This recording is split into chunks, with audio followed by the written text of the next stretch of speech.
Sekali lagi, Assalamualaikum warahmatullahi wabarakatuh. Waalaikumsalam. Waalaikumsalam warahmatullahi wabarakatuh. Alhamdulillah. Wa bihi nasta'in ala umuri dunya waddin. Wassalamu ala asrafil anbiya'i wal mursalin. Sayyidina Muhammadin wa ala alihi wa sahbihi ajma'in. Yang pertama-tama marilah kita panjatkan puja dan puji syukur kehadirat Allah Subhanahu wa taala yang telah melimpahkan rahmat dan kasih sayangnya kepada kita semua sehingga kita bisa berkumpul pada hari Senin ini dalam keadaan sehat walafiat dalam rangka untuk kita mengkaji mengenai kurikulum 2022. Salawat serta salam semoga tetap tercurah limpahkan kepada junjungan Nabi besar Muhammad sallallahu alaihi wasallam yang telah memberikan kita jalan kebenaran, yang telah memberikan kita petunjuk yang membuat kita mengenal mana yang baik dan mana yang buruk. Jadi pertama-tama saya ingin mengucapkan terima kasih kepada teman-teman pengurus MI Al-Fat yang telah berkenan hadir pada hari Senin ini dalam programnya Kabit P3A yaitu podcast Al-Fat, di mana setiap hari Senin kita akan mengusahakan untuk membahas sesuatu atau mendiskusikan sesuatu mengenai problem atau permasalahan yang ada di dalam Indonesia ini maupun nanti di luar Indonesia seperti itu. Jadi untuk pengantarnya saya akan bertanya dulu kepada teman-teman sejauh mana teman-teman ini mengenal yang namanya kurikulum seperti itu. Jadi sebelum kita bahas nanti apa itu kurikulum prototype, apa itu kurikulum K13, kenapa kok sekarang berganti kurikulum lagi di tahun 2022, mungkin teman-teman, mungkin saya butuh diskusi dua arah dari teman-teman tentang pengetahuannya mengenai kurikulum tersebut. Jadi saya mohon pendapatnya kepada teman-teman sejauh mana teman-teman ini mengetahui apa itu kurikulum. Mungkin teman-teman pernah dengar ketika waktu sekolah atau pas SD, SMP itu tidak itu sangat berdekatan kepada kita. Bahkan ketika kita masih dalam bangku kuliah, kita masih mengenal apa itu kurikulum. Maksudnya bukan mengenal, mendengar apa itu kurikulum. Jadi saya pengen teman-teman memberikan pendapatnya atau apa yang teman-teman ketahui biar materi ini tepat sasaran kepada teman-teman. Jadi saya tahu harus apa dulu gitu sebelum kita mulai materi ini seperti itu. Monggo untuk teman-teman dipersilakan. Menurut saya kurikulum itu merupakan sebuah alat di mana alat itu bukan perangkat juga, di mana perangkat itu digunakan oleh lembaga-lembaga pendidikan untuk untuk sebagai acuan dalam pembelajaran gitu. Benar. Ya. Tiangnya pendidikan kalau kurikulum itu. Kalau menurut saya. Ya. Sudah benar? Sudah. Mungkin sama-sama. Mungkin yang lain bisa menambahkan ya pengetahuannya teman-teman mengenai apa itu kurikulum. Tidak ada yang mau nambahkan lagi? Sudah cukup. Udah. Oke, cukup. Sudah cukup, Ya. Jan. Yang dikatakan Bu Novi itu benar ya. Mengenai kurikulum adalah seperangkat pembelajaran yang bisa kita pakai atau alat untuk supaya pembelajaran itu ada jalurnya, ada jalannya seperti itu. Jadi di sini saya akan menjelaskan arti dasar kata dari kurikulum itu sebenarnya dari bahasa Yunani, yaitu kurir yang berarti pelari dan kurer yaitu tempat berlari. Kurikulum itu pelari dan tempat berlari yang berasal dari kata kurir. Nah, kurir itu kan kita sering kita mendengar kata kurir yang membawa apa itu paket ya.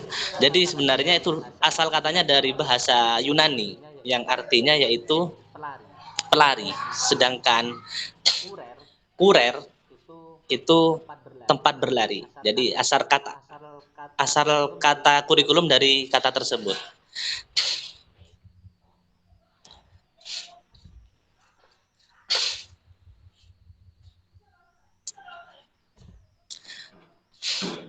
Jadi maksudnya itu kurikulum adalah suatu jarak yang harus ditempuh oleh pelari mulai dari garis start sampai ke finish. Itu awal mula dari kata kurikulum. Lalu bagaimana ketika pengertian kurikulum itu ketika masuk ke dalam bahasa Indonesia itu mungkin beda lagi. Jadi di sini ada 3 konsep tentang kurikulum, yaitu ada kurikulum sebagai substansi, ada kurikulum sebagai bidang studi, dan ada kurikulum sebagai sistem. Yang sebagai substansi yaitu yang apa yang dikatakan sama Bu Novi tadi adalah seperangkat dokumen tertulis yang berisi rencana dan peraturan mengenai tujuan, isi dan bahan pelajaran, kegiatan belajar mengajar. Entah itu jadwal, evaluasi, serta cara yang digunakan untuk pedoman kita dalam menjalankan pembelajaran. Mungkin yang sudah pernah mengenyam pendidikan ya, itu sudah ada asing dengan RPPM, RPPH, Prosem, itu kan perangkat pembelajaran itu adalah yang sebagai substansi. Jadi bentuk dokumennya, kertasnya yang bisa kita print, yang berbentuk dokumen, itu yang disebut kurikulum sebagai substansi. Itu yang pertama. Yang kedua, yaitu kurikulum sebagai sistem.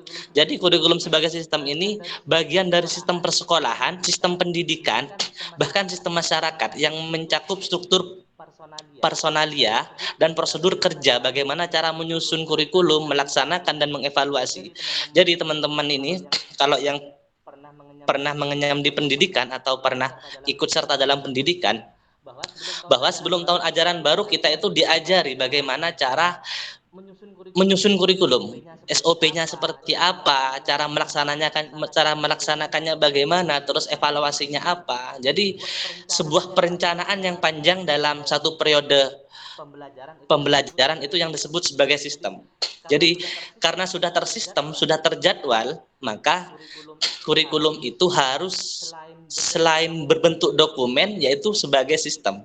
Sistem itu kita memprogramkan kurikulum itu tiap ajaran, tiap periode pembelajaran yang berlaku seperti itu. Contoh untuk yang sekarang kan kurikulum sudah berakhir, tahun ajaran 2021-2022 untuk semester pertama kan sudah berakhir. Nanti di semester kedua. Nah, itu.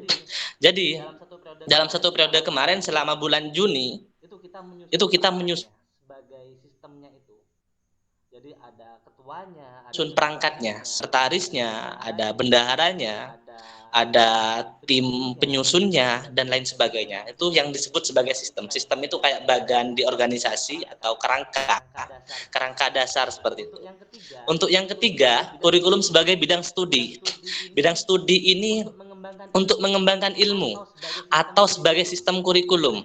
Mereka yang mendalami bidang kurikulum, mempelajari konsep-konsep dasar tentang kurikulum itu bisa dibuat percobaan atau analisis. Jadi kenapa kok selalu ada pembaruan dalam kurikulum tiap tahunnya atau tiap ganti menteri, itu dikarenakan kurikulum ini dikaji tiap tahunnya dan selalu berubah-ubah sesuai dengan keadaan zaman, keadaan siswa atau apa yang diketahui oleh siswa, apa yang dibutuhkan oleh siswa. Jadi kurikulum itu sebagai studi karena selalu dikaji, selalu diperbarui seperti itu. Jadi itu mungkin pengantar yang bisa saya sampaikan mengenai kurikulum. Mungkin ada pertanyaan sebelum kita lanjut mengenai kurikulum kurikulum prototipe 2022. Yang saya ketahui terkait kurikulum itu kan bagaimana kita belajar sesuai itu katanya Bu Novi tadi, seperangkat apa yang mau atau sistem yang mau diajarkan gitu, supaya pembelajaran itu terkonsep lah gitu. Yeah. Nah, kalau semisal kita belajar di dunia sekolah atau di tingkat universitas atau pendidikan tinggi, tapi tidak menerapkan kurikulum itu apa yang akan terjadi pada entah itu siswa atau mahasiswa gitu. Ya. Kira-kira itu. Oke. Kalau saya tangkap pertanyaannya dari Yahya ini, apa yang terjadi ketika sistem pendidikan itu tidak menerapkan kurikulum seperti itu? Sebenarnya itu. Oke. Mungkin ada yang bisa jawab untuk teman-teman sebelum atau ada yang menjawabnya terlebih dahulu sebelum saya jawab sendiri. Mungkin ada yang bisa membantu saya jawab seperti itu. Apa ya kira-kira? Apa yang terjadi kira-kira ketika satuan pendidikan seperti universitas, pendidikan menengah, pendidikan dasar, atau pendidikan PAUD, ketika kalau satuan pendidikan tersebut tidak merancang kurikulum atau tidak menggunakan perangkat pembelajaran kurikulum, kira-kira apa yang terjadi? Kalau setiap sekolah nggak pakai kurikulum, gitu ya Pak? Iya. Setiap sekolah tidak pakai kurikulum, apa yang terjadi kira-kira? Kalau menurut saya, kalau sekolah itu nggak pakai kurikulum, nanti tujuannya itu nggak jelas. Artinya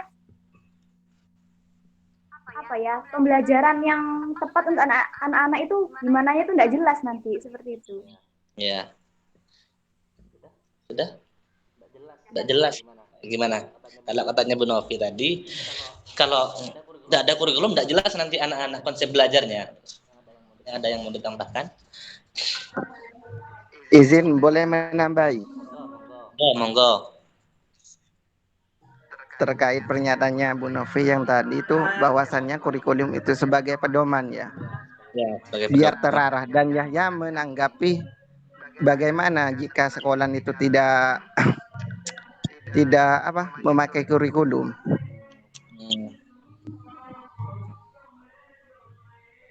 Gini, Ya. kurikulum itu kan dibuat untuk sebagai pedoman. Sedangkan di beberapa daerah kultur budayanya itu kan berbeda. Kenapa gak setiap daerah itu memiliki kurikulum masing-masing biar terstruktur gitu? Kalau misalkan dari pusat gitu takutnya tidak seimbang atau tidak sama dengan contohnya daerah A dengan B, kultur budayanya itu kan berbeda. Mungkin alangkah lebih baiknya kurikulum itu dibuat per daerah. Mungkin gitu yang saya dapat tanyakan kepada moderator. Oh, ini tanya ya, bukan menambahkan jawaban ya? Iya. Oke. Buka ya.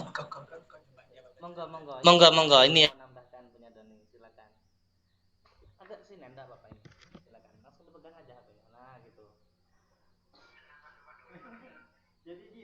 Ya, kaitannya Pak.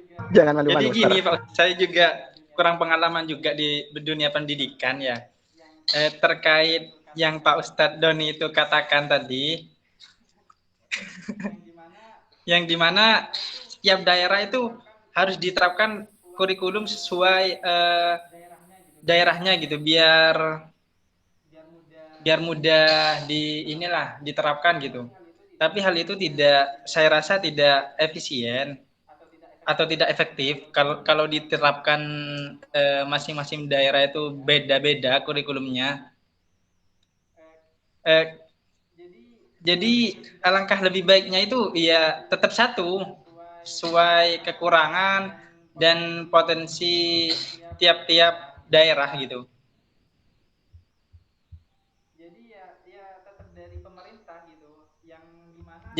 Jadi ya tetap dari pemerintah gitu, yang dimana pedoman kurikulum itu dapat mempermudah gitulah intinya. Mungkin seperti itu. Baik, atas pencerahannya Master. Boleh saya menambahkan? Boleh. Ketum. Teman-teman tambah bingung ini. Jadi saya mau meluruskan dulu ya.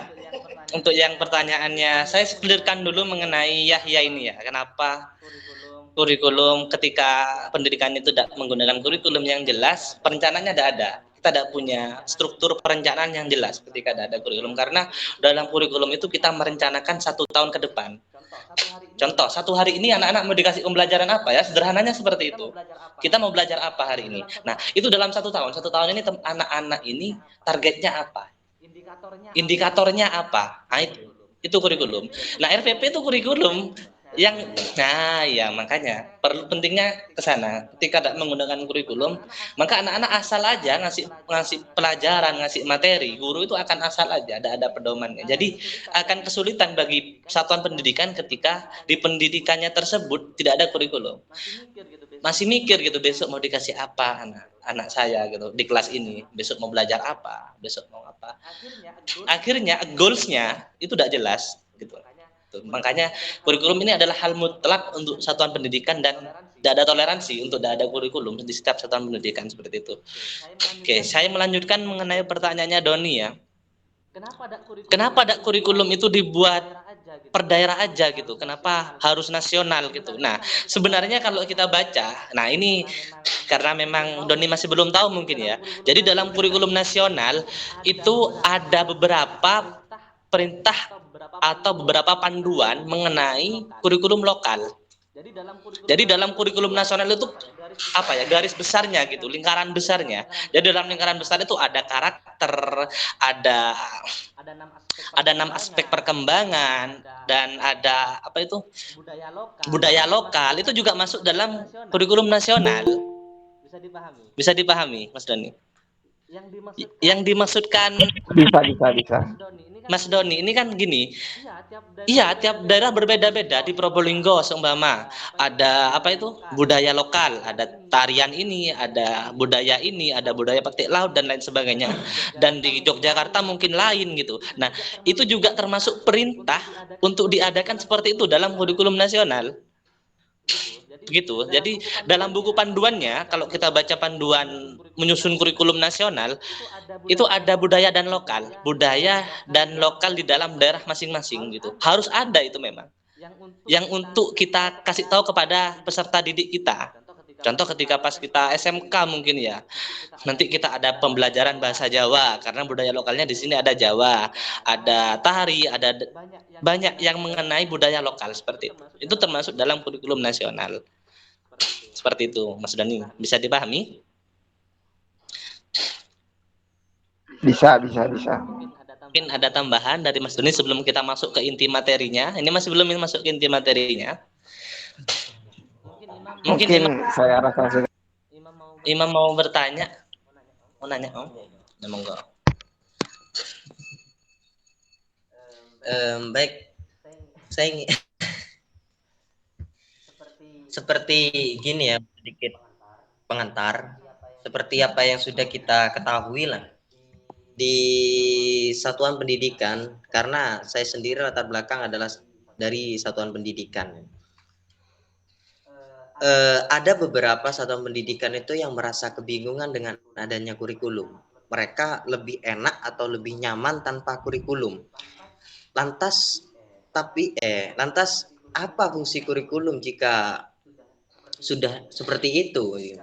Jika intinya itu aturan lokal di sebuah lembaga itu sudah diterapkan dan hasilnya juga bagus itu tanpa mengikuti kurikulum tersebut. Kadang kurikulum yang dibuat ataupun dokumen-dokumen yang dibuat yang dinamai sebagai kurikulum itu hanya sebagai dokumen pelengkap di sebuah satuan pendidikan. Itu gimana ya? Solusi yang harus kita ambil sebagai generasi selanjutnya itu bagaimana untuk menyadarkan orang-orang, menyadarkan para guru ataupun stakeholder di bagian pendidikan agar mereka itu paham bahwa kurikulum itu harus diikuti. Memang jalannya sebuah lembaga itu harus sesuai dengan kurikulum. Tidak boleh memakai pedoman sendiri, yaitu asal ngajar. Soalnya saya banyak melihat di lembaga-lembaga yang terutama itu swasta, itu banyak tidak mengikuti kurikulum yang sudah ditetapkan. Hanya sebagai acuan, anggapannya hanya sebagai dokumen pelengkap untuk administrasi kelembagaan. Mungkin seperti itu. Baik. Mungkin ada yang mau jawab dulu atau ada yang bantu saya jawab mengenai keluh kesah dari Imam sebagai operator yang katanya kurikulum hanya sebagai apa ya, pelengkap administrasi saja, atau kalau bahasa di sini yang saya tadi jelaskan, yang saya tadi jelaskan adalah kurikulum sebagai substansi, yaitu sebagai perangkat dokumen tertulis yang berisi rencana dan peraturan mengenai tujuan pendidikan, tetapi hal itu tidak diterapkan di lembaga swasta atau lembaga yang yang mungkin tidak kompeten lah, atau yang tidak tahu mengenai manfaat dari kurikulum tersebut. Monggo mungkin ada yang bisa bantu saya jawab.